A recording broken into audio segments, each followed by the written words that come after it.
বাংলাদেশে ভিনদেশী কৃতদাসী স্বৈরাচারী শেখ হাসিনা রাজাকারের বাচ্চা বলে গালি দিয়েছে। তখন বাংলার প্রতিটি শিক্ষাঙ্গন থেকে আমার ছাত্র জনতা ঐক্যবদ্ধভাবে স্লোগান তুলেছিল। তারা বলেছিল, অধিকার চাইলে যদি রাজাকার হতে হয়, ইনসাফের কথা বললে যদি রাজাকার হতে হয়, দেশের পক্ষে কথা বললে যদি রাজাকার হতে হয়। রাতের গভীরে প্রতিটি শিক্ষাঙ্গন থেকে স্লোগান উঠেছিল, আমি কে তুমি কে। আসসালামু আলাইকুম ওয়া রাহমাতুল্লাহ। নাহমাদুল্লাহ তাআলা ওয়া নুসাল্লি আলা রাসূলিহিল কারীম। আউযু বিল্লাহি মিনাশ শাইতানির রাজীম। বিসমিল্লাহির রহমানির রহিম। ওয়ালা তারকানু ইলাল্লাযীনা যালামু ফাতামাসসাকুমুন নার।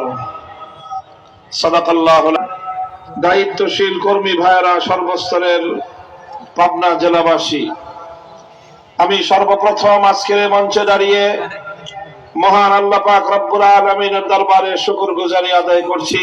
সালের ভারতীয় নরখাদক নরেন্দ্র মোদীকে বাংলাদেশে আনার তীব্র প্রতিবাদী আন্দোলনে সর্বশেষ 2024 সালের জুলাই এবং আগস্টে জীবন দানকারী সেই 2002 সহস্রাধিক, সেদিনই স্বৈরাচারী শেখ হাসিনার বিভাজনের রাজনীতি, ভণ্ডামির রাজনীতির কবর রচিত হয়েছিল। সংগ্রামী সাথী ও বন্ধুগণ, এরপরে সে বিতাড়িত হয়েছে 5ই আগস্ট। বিতাড়িত হওয়ার পূর্বে বাংলাদেশ যেন নিজের পায়ে দাঁড়াতে না পারে, বাংলাদেশ যেন সামনের দিকে অগ্রগামী না হতে পারে, তার যা করণীয় ছিল, যা করা সম্ভব ছিল, সবগুলোই তারা করেছে। এবং আরেকটি দেশের এজেন্ডা বাস্তবায়ন করে বাংলাদেশকে ভিন্ন আরেকটি দেশের করদ রাজ্যে পরিণত করবার ষড়যন্ত্র চালিয়েছিল। সংগ্রামী সাথী ও বন্ধুগণ, দম্ভ করে তারা বলতো, অহংকার করে সে বলতো, শেখ হাসিনা পালায় না। আমি বাংলার মানুষের কাছে জানতে চাই, শেখ হাসিনা পালায় না? পালায় না। শেখ হাসিনা বাংলাদেশে থেকেছে না পালিয়ে গেছে?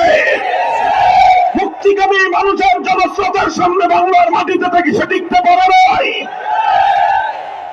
পালিয়ে যাওয়ার আগে বাংলাদেশে সে কি করেছে আশ্চর্যান্বিত হতে হয়। লক্ষ লক্ষ কোটি টাকা বাংলাদেশ থেকে পাচার করেছে। পশ্চিমবঙ্গের সেই দাদা বাবুদের কর্তৃত্বকে খর্ব করতে হয়েছে এই বাংলাদেশ অর্জন করতে গিয়ে। একইভাবে পশ্চিম পাকিস্তানের খান পাঠানদের প্রভুত্বের জবনিকাপাত ঘটিয়ে বাংলাদেশ নামক এই লাল সবুজের পতাকা আমাদের অর্জন করতে হয়েছে। সেই লাল সবুজের পতাকায় বারবার শকুনের হামলা হয়েছে।